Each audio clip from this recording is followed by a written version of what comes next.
पंचायत ललितपुर के विकास की। सुनो ललितपुर कहता कुछ।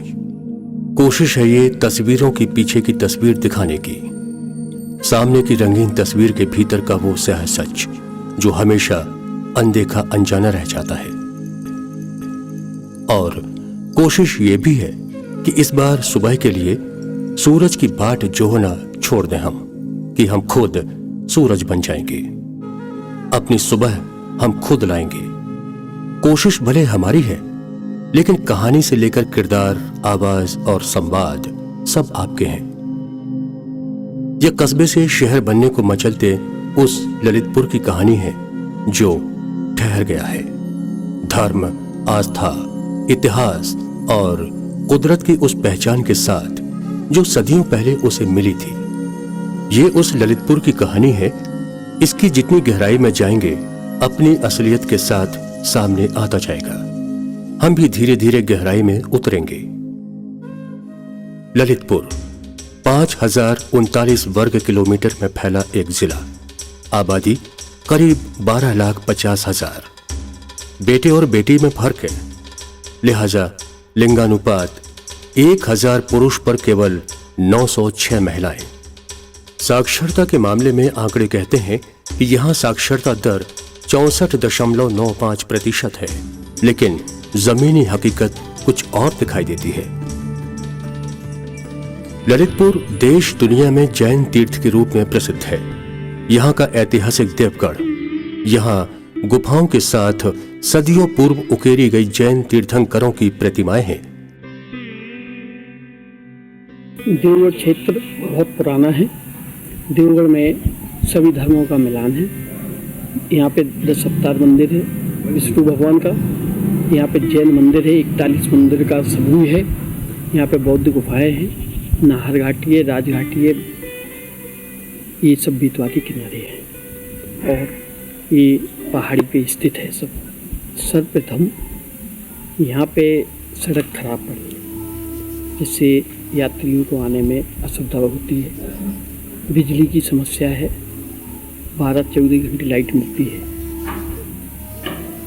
गर्मियों में पानी की समस्या हो जाती है, वो हैंडपम्प सूख जाते हैं, तो हम टैंकरों से पानी लाके व्यवस्था बनाते हैं। यहाँ पे शहरिया बस्ती है, बहुत गरीब बस्ती है। सरकारी कोई योजना उन तक नहीं पहुँच पाती, जिससे गरीबी की स्थिति में जीवन यापन कर रहे हैं। ये देवगढ़ जो है 9वीं सदी की मेन मूर्ति है भगवान शांतिनाथ की, जो मेन मंदिर है। और ये प्रतिमा अतिशयवान चमत्कारिक प्रतिमा है। जो भी व्यक्ति अपनी मनोकामना लेके भगवान के दरबार में पहुंचता है, उसकी हर मनोकामना पूरी होती है। ये ऐतिहासिक टूरिज्म स्पॉट है। यहाँ पे अगर ये मूल सुविधाएं प्रदान हो जाएंगी तो विदेशी पर्यटकों की संख्या बढ़ेगी। यहाँ पे 5 स्टार होटल बनेंगे। यहाँ पे बेरोजगारों को रोजगार मिलेगा और यहाँ बहुत अच्छा लगेगा। बुंदेलखंड में ये बहुत पुराना स्थान है और यहाँ की बरसात में बेतवा नदी के किनारे पे इतना अच्छा लगता है कि कह नहीं सकते आप। यहाँ बोटिंग की भी सुविधा हो जाएगी। या पर्यटकों को सब सुविधाएं प्रदान होंगी। यहाँ पे जैन धर्मशाला है, जो यहाँ पे यात्रियों को रुकने की जगह है। यूपी टूरिज्म का यूपी बंगला भी यहाँ पे है। वन विभाग का गेस्ट हाउस भी यहाँ पे है। लेकिन मूल सुविधा न होने के कारण यहाँ कोई ठहर तक नहीं है। हमारे जो जैन यात्री हैं वो तो आते हैं, रुकते हैं, लेकिन पर्यटक, विदेशी पर्यटकों की संख्या बहुत कम है। ललितपुर पर कुदरत भी मेहरबान रही है, लेकिन सुनहरे इतिहास और कुदरत की सौगात अपनी जगह और वो तल्ख हकीकत अपनी जगह, जो ललितपुर की इस पहचान पर टाट का पैबंद लगा देती है। ये वो शिनाख्त है जो किसी जिले को दोयम दर्जे पर लाकर खड़ा करती है। ललितपुर जिले की गिनती भारत के उन 250 जिलों में होती है जो आर्थिक रूप से पिछड़े हैं। वो जैसे दिए तले अंधेरा होता है ना, वही तस्वीर है ललितपुर की भी। 6 के लगभग बांध हैं जिले में। उसके बाद ये देखिए सूखे और बदहाल खेतों की तस्वीर। ललितपुर के पावर प्लांट से उत्तर प्रदेश के कई इलाकों समेत मध्य प्रदेश तक बिजली पहुंचाई जाती है। लेकिन ललितपुर के ही अनेक गांवों में बिजली का कहीं कोई कनेक्शन ही नहीं है, और अगर कनेक्शन है भी तो बस नाम के लिए। बिजली के तार तो हैं, लेकिन सिर्फ देखने के लिए। भारत के दूसरे सूखे और बदहाल जिलों की तरह ललितपुर में भी खेती सिर्फ बरसात के भरोसे है, और साल में केवल एक फसल बमुश्किल निकाल पाता है यहाँ का किसान। पिछले कुछ सालों से ये हालात भी नहीं रहे। पास की संगमरमर की खदानों में काम कर रहे ये मजदूर कभी किसान थे, इनके अपने खेत थे, लेकिन बंजर खेत और रोजी की कमी ने इन्हें पत्थर तोड़ने पर मजबूर कर दिया। तो अब और गहराई में उतरते हैं।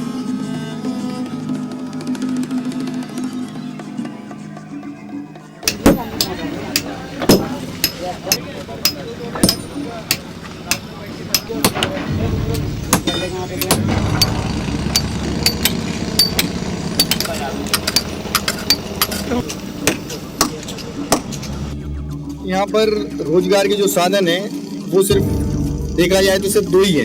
एक तो अपन कह सकते हैं खेती है, और एक है जो खदानी पे मजदूरी है। तो जैसे कि अभी आप लोग देख रहे हैं कि अब इस टाइम सूखा पड़ा हुआ है, बुंदेलखंड में पूरी जगह ही सूखा पड़ा हुआ है। ललितपुर जिला भी सूखा है, जो राज्य सरकार ने घोषित भी कर दिया है।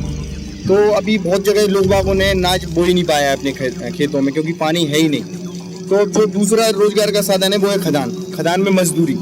तो लोग बाग यहाँ पर जो आते हैं वो मजदूरी करते हैं। तो अलग अलग टाइप के लोग बाग होते हैं यहाँ पर जो मजदूरी करते हैं। कोई पत्थर को काटता है, कोई पत्थर को उठा के फेंकता है, कोई पत्थर को लेके ट्रॉली में भरता है। तो यही सब दो ही साधन है रोजगार के। कि जैसे अभी सूखा पड़ गया तो खेती इनका एक रोजगार का साधन है, वो खत्म हो गया। दूसरा, अगर ये खदानें बंद हो जाए किसी कारण से, जो भी कारण है, पानी की वजह से या कुछ भी, बरसात हो जाए अभी एकदम से पानी बंद हो जाए, खदानें पूरी फुल हो गई, पानी पूरा भर गया है और बंद हो जाए, तो फिर यहाँ पर मजदूरों के लिए कोई भी रोजगार नहीं है।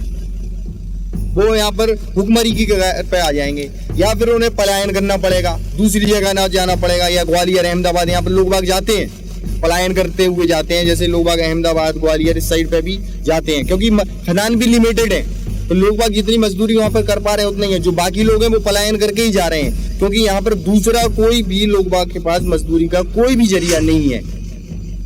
अब इनके जैसे अभी त्योहार आ रहे हैं, इन पर कोई भी किसी प्रकार की कोई भी पैसों की जरूरत पड़ जाती है, घर पे कोई भी इमरजेंसी पड़ जाती है, तो एकमात्र इनके साधन है वो यहाँ पे खदान के ठेकेदार। जैसे हम खदान मालिक हैं तो हमारा जो मजदूर है वो हमारे पास आएगा, हमें उसकी मदद करनी पड़ेगी। जैसे उनको शादी में, उनके घर पे बच्चे की जो भी शादी है, उनको पैसों की जरूरत पड़ेगी तो हम ही उपलब्ध कराएंगे।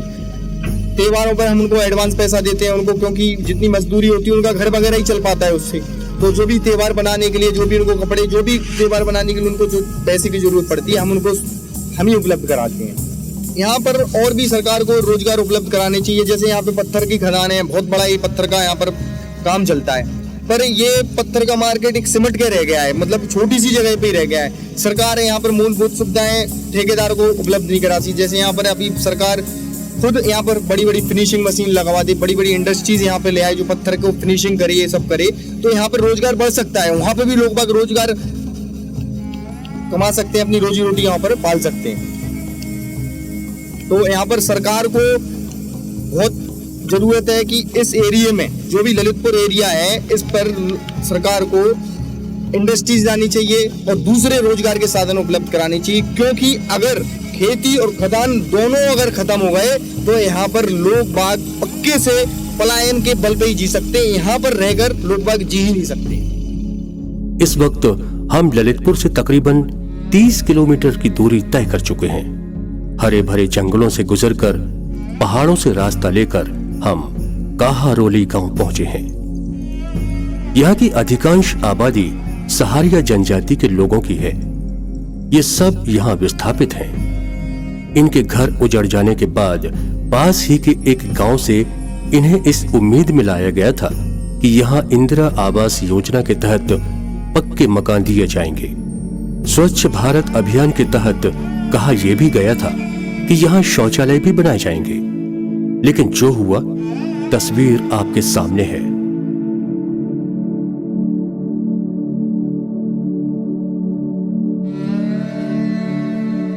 कहीं दीवारें बनी तो छत टूट गए, कहीं दरवाजे बने तो दीवारें नदारद। 80,000 से 1 लाख रुपए की कीमत पर ये पक्के मकान बनकर तैयार होने थे, लेकिन कितना पैसा खर्च हुआ ये तस्वीरें ही बता देती हैं। बाकी बुनियादी जरूरतों की पड़ताल करने निकलिए तो स्कूल से लेकर अस्पताल, बिजली, पानी, कहरौली गांव के लिए सब सपना है।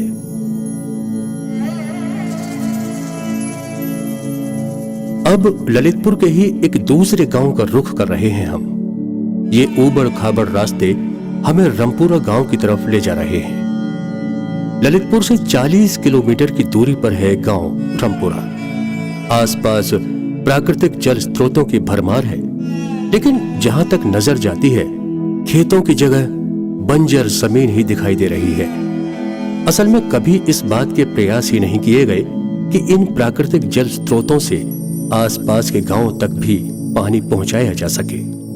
एक तो गांव में गंदगी भी ज़्यादा है, तो बच्चे भी बीमार हो रहे हैं, पानी भी साफ नहीं है गाँव में, तो सोच की बहुत व्यवस्था खराब है। गाँव में बाथरूम वगैरह लेटरिन की आती है। गाँव का जो सेक्रेटरी है हमारे यहाँ का, काफ़ी दिन से हम लोगों ने गाँव को उसके भी दर्शन भी नहीं किए। तो गाँव का सेक्रेटरी कौन है? ऐसे कई भी घर हैं कि आदमी के घर में बाथरूम नहीं है, न लेटरिन। छोटे भाई साहब कोई काम ऐसी नहीं है, गुलाल में चाहिए हमारे भैया तो नहीं पा, मान लो आप ही हैं और उन्हें वो पेंशन सरकारी द्वारा विधवा बनी, कोई बाल बच्चे नहीं थे, फिर भी कोई मिलत कटवाती। देखो मिड डे मील बंद होना चाहिए। मिड डे मील बच्चा पढ़ नहीं पाते हैं, उनने कहीं जाओ बिलिया उठा ले आओ, उनने कहीं खाना पास तो दर्जा दे दो, फिर बासन धर में आया, फिर पढ़ में उठा झूला घर आ गए, तो बच्चे जिसके पढ़ नहीं पा रहे। अपन बिजली की परेशानी, अपन हम पानी की परेशानी, हर चीज की परेशानी, अपन हम स्कूल की परेशानी। देखिए मेन रूप से कारण तो ये है कि लोग शिक्षित नहीं है, जागरूक नहीं है। लोगों को योजनाओं के बारे में, तमाम योजनाओं के बारे में जो गाँव के अंतिम छोर पर लोग रह रहे हैं वहाँ तक जानकारी नहीं पहुँच पा रही, और प्रयास सरकार द्वारा काफ़ी किए जा रहे हैं, तमाम तरह से योजनाओं को लागू करने का काम किया जा रहा है, लेकिन अवेयरनेस नहीं होने के चलते जो मंशा सरकार की हमें लगता कहीं ना कहीं वो पूरी नहीं हो पा रही। सरकार ने भी इस ओर तमाम चीज़ों पर ध्यान देते हुए कई जगह जन सेवा केंद्र या तमाम प्रयास किए, लेकिन ये लोगों की जो काम करने वाले लोग हैं, जो बीच के संवाद वाले लोग हैं, ये उनकी इच्छा शक्ति पर निर्भर है कि वो किस तरह से पूरी ईमानदारी के साथ काम करके मदद करेंगे अगर लोगों की, तो निश्चित रूप से बड़ा परिवर्तन हो जाएगा। अगर जब लोग जागरूक होंगे, समस्याएं जब सही स्टेज पर पहुंचेंगी, सही स्थान पर समस्याएं जब पहुंच जाएंगी, तो निश्चित रूप से सरकार निराकरण के लिए तत्पर है। ऐसा नहीं है कि सारे अधिकारी एक से होते हैं, लोग काम करना चाहते हैं, कई अधिकारी काम करने वाले होते हैं, और जब कोई एजेंसी या कोई संस्था इस तरह से काम करती है केवल सोशल वर्क के लिए, तो निश्चित रूप से अधिकारियों को भी मजबूर होना पड़ेगा कि उनकी बात सुनी जाए, उनके हिसाब से मदद की जाए। दूसरी बड़ी मुश्किल जिससे ये गांव रोज दो चार होता है, पीने के साफ पानी की कमी। हैंडपंप, फ्लोराइड का पानी उगलते हैं। यही हाल कुएं और बावड़ियों का भी है, और गांव के लोग मजबूरन इसी पानी का इस्तेमाल पीने के लिए करते हैं। ललितपुर की सच्ची तस्वीर दिखाता एक और गांव पिपरिया बांसा। ललितपुर से दूरी करीब 25 किलोमीटर। पूरे गांव में एक सरकारी पाठशाला है, लेकिन 8वीं तक ही।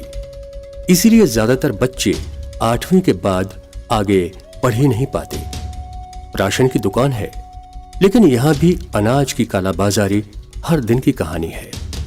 सरकारी योजनाएं कई हैं, लेकिन लोग जागरूक नहीं, लिहाजा योजनाओं का लाभ नहीं ले पाते। पानी की समस्या, पानी हमारे यहाँ मतलब बिल्कुल नहीं है। पानी पीने के लिए एक मतलब किलोमीटर मतलब जाना पड़ता है। शहर में डैम होते हुए बगल में सबसे ज़्यादा जिला ललितपुर में डैम है, फिर भी जिला ललितपुर सबसे मतलब पिछड़ा है। पानी हर जगह बहुत पानी की दिक्कत हो रही है, हर गांव में पानी की दिक्कत, टैंकरों से आ रहा पानी। और ये है लेबर को काम धाम नहीं मिल पा रहा है, रोजगार की समस्या है। बेचारों को ना उनके लिए कोई देखने वाला है, ना उनको स्कूलों की व्यवस्था उन्हें मतलब पढ़ाई जाती है, ना कुछ है। कोई फसल नहीं बो गई, थोड़ी बहुत अगर फसल हुई भी तो ओले भी पड़ गए, इससे और किसान टूट गया है। मुझे भुखमरी हो रही है, जैसे वो आत्महत्या कर रहे आदमी इसीलिए जा रहे हैं। परिवार नहीं पाल पाते तो माँ बाप फांसी लगा के मरेंगे। ये मरेंगे। नहीं यार, गवर्नमेंट कराए, बोर कराए, वो गवर्नमेंट मतलब उसको देखना है, उन्हें वहाँ से भेज दिया, सब पैसा आ रहा है, आते आते यहाँ साफ हो गया है, वहाँ नहीं पहुँच पा रहा है। वहाँ हकीकत वहाँ किसान तक नहीं पहुँच पा रहा है ना, मतलब गांव में पानी की है। अब जैसे यहाँ से लाइन जा रही है, धड़ाधड़ जा रही है, यहाँ से 20 किलोमीटर पानी जा रहा है, लेकिन ललितपुर से 5 किलोमीटर पे पानी गांव में लाइन से नहीं जा पा रहा है। तब पंचायत में पैसा भेजे जिससे वहाँ का काम करें तो ये पायदान रोक सकते हैं, बस उठाए ये मशीनों से काम कराती हैं, बस खत्म। तो इसलिए उनका लेबर को काम नहीं मिल पाता है। अगर सरकार उस पर रोक लगा दी जाए, मशीन से नहीं काम हो किसी भी हालत में, तो गांव से आदमी नहीं भागेगा कोई भी। और इन हालात के बाद आखिरी रास्ता जो इन गांव वालों के पास बचता है वो है पलायन।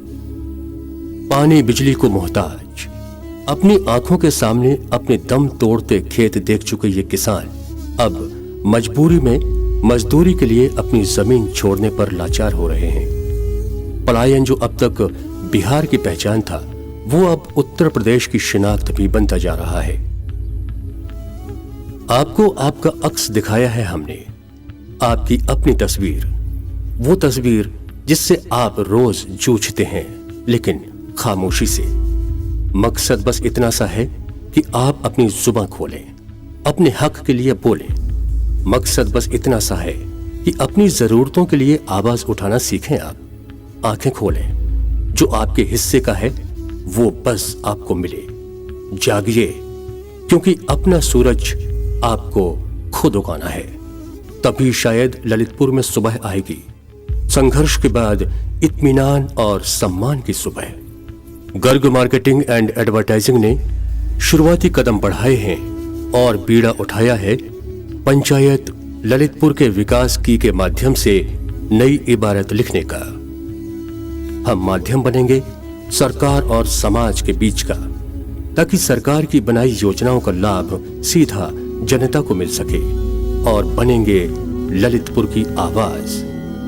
जनता जागरूक हो, अपने हक के लिए लड़ना सीखे, अपने हक को पाना सीखे। हम और आप मिलकर बदलेंगे ललितपुर की तस्वीर। बस आप वक्त रहते जाग जाइए, हम आपको जगाने ही तो आए हैं।